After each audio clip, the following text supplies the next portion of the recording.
மேடையில் அமர்ந்திருக்கக்கூடிய சமூக விரோதிகளுக்கும், இங்கே பெருந்திரளாக திரண்டிருக்கக்கூடிய தீவிரவாதிகளுக்கும், அங்கே காக்கி சட்டையில் அமைதியாக இருக்கக்கூடிய மகாத்மா காந்திகளுக்கும்,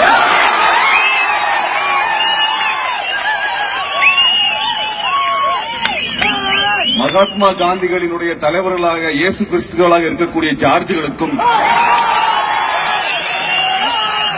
கோவையில் இருக்கக்கூடிய கோவை இயேசு கிறிஸ்துவாக இருக்கக்கூடிய அமல்ராஜிற்கும் நாங்கள் வணக்கத்தை தெரிவித்துக் கொள்கிறோம். நந்தினியை கற்பழிச்சவனை தடை செய்ய முடியல, கைது பண்ண முடியல. அங்க கோயம்புத்தூர்ல கலவரம் பண்ணி அண்டா பிரியாணி திருடிட்டு போனவனை நிறுத்த உட்கல. இங்க சட்டத்துக்குட்பட்டு போராட்டம் நடத்தக்கூடியவெல்லாம் சமூக விரோதின்னு சொல்லக்கூடிய அமல்ராஜ் பண்ண அயோக்கியத்தனத்தை எடுத்து வெளியில விடுறதுக்கு எங்களுக்கு ரொம்ப நேரம் ஆகாது.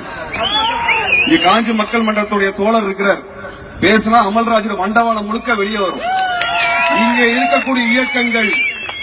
இருக்கக்கூடிய இயக்கங்கள் அறவழியில் நின்று போராடக்கூடியவை, ஒரு உரிமை முழக்கத்தை வைக்கக்கூடியவை. காவல்துறை எல்லையை மீறி ஒவ்வொரு முறையும் தாக்குதல் நடத்தும் என்றால் நாங்கள் இங்கே மோடி அரசையும் இங்கே இருக்கக்கூடிய பிற திட்டங்களையும் அம்பலப்படுத்துவதை போல காவல்துறை அம்பலப்படுத்துவது நேரமாகாது. ஏனென்றால் நீங்கள் யோக்கியவன்கள் கிடையாது. ஒவ்வொருத்தரும் செய்யக்கூடிய ஊழல்கள் எங்களுக்கு தெரியும். நாங்கள் இதுவரை இங்கே இருக்கக்கூடிய உலகமயமாக்களையும் அந்த மசோதாக்களையும் பேசிக் கொண்டிருந்த எங்களுக்கு உங்கள் காவல்துறை அதிகாரிகள் செய்யக்கூடிய ஊழலை அம்பலப்படுத்துவது எவ்வளவு நேரம் ஆயிரும்? இங்கே இதுவரை போராடிய அந்த மாணவர்களும் இளைஞர்களும் அங்க எவ்வளவு முறை சொன்னோம், போலீஸ்காரன் நம்பாதையா. இல்ல அங்கிள், அவங்கள போலீஸ் அங்கிள் சூப்பர் அங்கிள் அப்படின்னாங்க. நாங்க 6 நாளா சொல்லி புரிய வைக்க முடியாத அரசியலை ஒரே நாள சொல்லி புரிய வச்சிருக்கோம். நன்றி சொல்லணும். காவல்துறை மக்கள் விரோதி என்பதை நீங்கள் உங்கள் செயலி மூலம் காமிச்சிருக்கிறீங்க. அது மட்டும் இல்ல, அங்க இருக்கக்கூடிய பெண்களை துன்புறுத்துவது, குடிசையை கொடுக்கிறது, ஆட்டோவை கொடுக்கிறது, அசிங்கசியமா கெட்ட வார்த்தையில பேசுறது. நல்ல குடும்பத்துல இருந்தா போயிருந்தீங்க நீங்களா? எங்களுக்கெல்லாம் அண்ணனாவும் தம்பியாவும் கூட கிளாஸ்ல படிச்ச ஃப்ரெண்ட்ஸாவும் இருந்தவனா நீ போலீஸ்ல உட்கார்ந்து இருக்கீங்க. அப்பெல்லாம் நல்லா தானே இருந்தீங்க. உள்ள போனாலே கெட்ட வார்த்தை எப்படி பேச கத்து கொடுப்பாங்களா? இதுதான் உங்களோட பண்பாடாது. ஒவ்வொரு வீடா போய் பேசும்போது சொல்றாங்க, காதுல கூசுதுங்க அந்த வார்த்தை கேட்கறதுக்கு. அதுதான் உங்களுக்கு பரிச்சை வைக்கிறாங்க, நுழைவு பரிச்சை வைக்கிறாங்களா? அதுதான் கமிஷனர் சொல்லி தர்றாரா? அதான் ஜார்ஜ் காசு எடுக்கிறாரா உங்களுக்கு எல்லாத்துக்கும்? அங்க எப்படி ஆண்கள் எல்லாம் குப்பத்திற்கு ஆண்கள் எல்லாம் இரவுல வெளியே போயிடுறாங்க, காவல்துறை தொல்லை தாங்க முடியலன்னு சொல்லிட்டு. அப்ப வெளியே போனதுக்கு அப்புறம் வீட்டுக்குள்ள போய் பேண்ட கழட்டி நிக்கிறதா என்ன யோக்கியம்? சொந்த வீட்டுல பண்ணுவீங்க இல்லைங்களா? நாங்க எதிரி காவல்துறை கண்டிச்சு பேசுனது இன்னைக்கு சொல்றோம். நீங்க சொந்த வீட்டுல பண்ணிருப்பீங்களா? அக்கா தங்கச்சி மாதிரி பண்ணுவீங்களா? நீங்களா நல்ல குடும்பத்தான பிறந்தீங்க. நீங்களா நல்ல குடும்பத்தான பிறந்தீங்க. நாங்க இது ஏதோ யாருக்கோ கேட்டு சொல்லல, எங்களுக்கு நடந்திருக்கு. எங்களை அடிச்சு வண்டியில ஏற்கனவே போய் கெட்ட வார்த்தை தான் பேசுறீங்க. இதே தாக்குதல் வேலை பண்ணீங்க. அன்னைக்கும் கேட்டேன், படிச்சவன் தானே நீ, நல்ல குடும்பத்தை தான் பிறந்திருந்தேன் கேட்டதுக்கு வாய முத்தில உட்கார்ந்து அதே காவல்துறை தான் இன்னைக்கு அயோக்கியத்தான் பண்ணிருக்கு. நல்ல வேலை பண்ணிருக்கீங்க.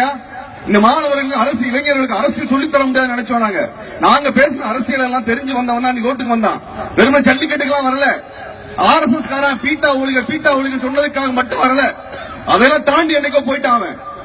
அவன் காவிரி பிரச்சனையில இருந்து இங்க இருக்கிற ஒவ்வொரு பிரச்சனைக்கு குரல் கொடுக்கக்கூடிய நான் மாறினான். அதனாலதான் சொல்லி அடிச்சீங்க. காவிரியில தண்ணி வரலாம், உங்களுக்கு தண்ணி வராதுப்பா. இந்த மோடி டம்பல் வாய் ஊத்துவான் நினைச்சீங்களா நீங்களா?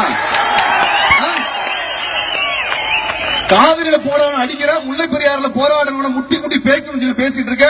நீ எங்க இருந்து குடி பண்ணி கடல்ல தண்ணியை குடிப்பா? நீ உன் வீட்டுக்கு தண்ணி வேணும்னு சொல்லி உன் வீட்டுக்கு சோறு வேணும்னு சொல்லி எல்லாம் போராட்டம் நடத்திட்டு இருந்தான். அவனை குடிச்சு அடிச்சீங்க.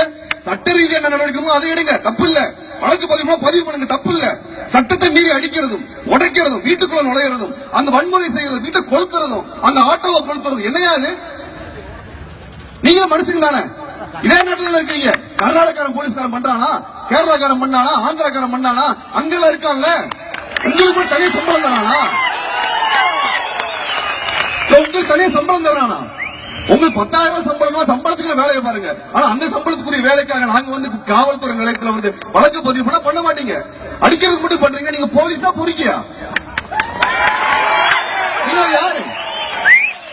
உங்க மேல வச்சு அத்தனை மரியாதையும் ஒட்டுமொத்த தமிழகத்தோட மரியாதையும் தமிழ் இளைஞர்களோட மரியாதை கெடுத்து குட்டிச்சோறாங்க நீங்க தான், நாங்க இல்ல. நாங்க இல்ல. இவ்வளவு நாள் குடிசுக்குள்ள பூந்துவீங்க, தலித்துகளை அடிப்பீங்க, மீனவனை கொளுத்துவீங்க, எல்லா வேலையும் பண்ணிட்டு இருந்தீங்க, உலகத்துக்கு வெளியே வரல. ஆனா இன்னைக்கு படிச்சவங்களை கை வச்சிருக்கிறீங்க, அவன் சும்மா இருக்க மாட்டான். உலகம் முழுக்க கொண்டு வரலாம் அவன். நீங்க ஒவ்வொரு முறையும் ஏழை, பேச முடியாதவன், கிராமத்துல இருந்தவன், விவசாயி, மீனவன், தலித்து, இவன் மண்டை உடைக்கிற வேலையை மட்டும் பண்ணிட்டு இருந்தீங்க. அவனுக்கு எதிர்த்து பேச தெரியாது, வழக்கு நடத்த தெரியாது, கோர்ட்டு தெரியாது, லாயர் தெரியாது. இன்னைக்கு கை வச்ச வீடியோ எடுத்தது மட்டும் இல்ல, ஒவ்வொருத்தரும் ஒவ்வொரு இளைஞனும் என்னைக்கு போலீஸ்காரன் மாட்டுவான் அன்னைக்கு கேஸ் ஃபைல் பண்ண சுத்திட்டு இருக்கான். தயவு செஞ்சு புரிஞ்சுக்க முடியலனால் உங்க அதிகாரி நீங்க பேசுங்க. இதான் நாகரிகமா? இதான் நாகரிகமான்னு கேட்கிறோம். நீங்க இங்க போராட்டம் நடத்துற போராட்டங்கள் இங்க இருக்கிற ஒவ்வொரு இயக்கம் கூட வன்முறையில் இறங்கினது கிடையாது. ஒரு இயக்கம் கூட வன்முறையில் இறங்கினது கிடையாது. நீங்க சொன்னதை கட்டுப்பட்டு நான் நடந்திருக்கிறோம். நாங்க எங்க கோரிக்கை எங்களுக்கு முக்கியம், கோரிக்கை போட நினைச்சோம். உங்களை நாங்கள் எதிரியாக பேசல. ஆனால் நீங்க இன்னைக்கு சொல்லிருக்கீங்க நாங்க தான் முதல் எதிரின்னு பேசிருக்கீங்க. அப்பா நாங்க இனிமேல் சமூக புறக்கணிப்பு பண்ணா ஒத்துக்குவீங்களா? ஒத்துக்குவீங்களா? இங்க இருக்கிற விவசாயிகள் இருந்து வியாபாரிகள் இருந்து எல்லாத்தையும் விட்டு வந்து அடிக்கிறீங்களே. நீ விவசாயி நீங்க அரிசி கொடுக்க கூடாதுன்னு சொல்றான், வியாபாரி தண்ணி கொடுக்க கூடாதுன்னு சொல்றான், பால் கொடுக்க கூடாதுன்னு சொல்றான், இங்க மீனவ மீன் கொடுக்க கூடாது முடிவெடுத்தா, காவல்துறை மீன் கொடுக்க கூடாது முடிவெடுத்தா என்ன பண்ணுவீங்க? என்ன பண்ணுவீங்க? உங்களை மோடி காப்பாற்ற நினைக்கிறீங்களா? RSS காப்பாற்ற நினைக்கிறீங்களா? RSS பூஜா தூக்குற காவல்துறை அதிகாரிகளை அவன் வந்தா ஒரு நல்ல விஷயம் நடக்கும். RSS தலைவர் 4 நாளைக்கு முன்னாடி சொல்லியிருக்கான், இந்த இடஒதுக்கீடை குப்பையில போடுன்னு சொல்லி பேசியிருக்கிறான். இன்னைக்கு கமிஷனரா உட்கார்ந்து இருக்கக்கூடியவங்களோ அல்லது காவல்துறை அதிகாரிகள் இருக்கவங்களோ எங்களை மாதிரி சூத்திர பையன் தான், எங்களை மாதிரி பிற்படுத்தப்பட்ட தாழ்த்தப்பட்ட சமூகத்திலிருந்து வந்தவன் தான். இங்க இருக்கிற பெரியாரும் அம்பேத்கர் சொல்லி தான் உங்களுக்கு இடம் வந்துச்சு. நீ RSS கொண்டு வர நினைச்சேனால் கொண்டு வா. முதல் வேலை உன் தொப்பியை கழட்டுவான் RSS காரன். நீயும் கீழே உட்கார்ந்து காவல்துறை கான்ஸ்டபிள் உட்கார்ந்து கஷ்டப்படணும். அவன் பாப்பா பூனல் எடுத்து வந்து மேல வந்து உட்காருவான். அவன் சொன்னது கேட்டு நடக்க வேண்டியிருக்கும். நாங்கள் எல்லாம் இருக்கிறனாலதான் உங்களுக்கு எல்லாம் வேலை. நாங்க சமூக விரோதிகள். அமல்ராஜ் எப்படி வந்துச்சு? அமல்ராஜ் ஒரு கிறிஸ்தவர், சிறுபான்மையினர், சிறுபான்மை அவங்க பதவியில தூக்க வேண்டும் சொல்லக்கூடிய RSS காலை பிடிச்சு நக்கிட்டு இருந்தீங்கன்னா எப்படியா வேலையில உட்கார்ந்துருப்பீங்க? நீங்க எப்படி வேலையில உட்கார்ந்துருப்பீங்க? அவன் மாணவன் இருக்காக போராட்டம் அமைதியான போராட்டம். RSS காரன் அந்த போராட்டத்தை ஹைஜாக் பண்ண நினைச்சான், அவன் கைப்பற்ற நினைச்சான். அப்பா இது ஒண்ணு மத்திய பிரதேசம் உத்தரப்பிரதேசம் கிடையாது, தமிழ்நாடு. அவன் நினைச்சதையும் பருப்பு வேகல, அன்னைக்கு தூக்கி எறிஞ்சிட்டான். அந்த போராட்டத்தை வன்முறையில முடிக்கணும்னு சொல்லி காவல்துறையும் காவித்துறையும் சேர்ந்து நின்று இந்த வன்முறை வெறியாட்டம் நடத்தியிருக்கிறீர்கள். நாங்கள் திரும்பவும் ஜனநாயக போராட்டத்தின் நம்பிக்கை கொண்டவர்கள். நீங்கள் எல்லாம் காந்திகள் என்றால் நாங்கள் சமூக விரோதிகள் இருப்பதில் பெருமை கொள்கிறோம். இது அமல்ராஜ் சொல்லுங்க, ஜார்ஜ் சொல்லுங்க. நன்றி. அடுத்து மக்கள் விடுதலை